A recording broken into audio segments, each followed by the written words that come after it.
पाहताय महाराष्ट्रातील सर्वात जलद news network Maharashtra police news 24। नांदेडमध्ये हृदयद्रावक घटना, शिक्षकाने 2 मुलांसह गोदावरी नदीत कार टाकून जीवन संपवलं। नांदेड जिल्ह्यात शुक्रवारी सकाळी एक अत्यंत दुर्दैवी घटना घडली।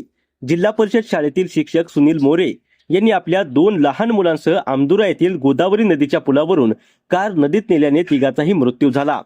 प्राथमिक माहितीनुसार घटनेपूर्वी त्यांनी आपल्या व्हॉट्सअप स्टेटसवर एक संदेश लिहिल्याचे समोर आले आहे।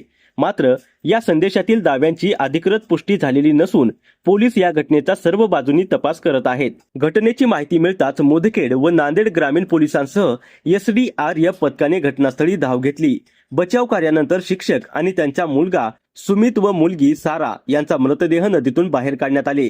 या हृदयद्रावक घटनेमुळे परिसरात शोककळा पसरली असून शिक्षण क्षेत्रातही हळहळ व्यक्त होत आहे।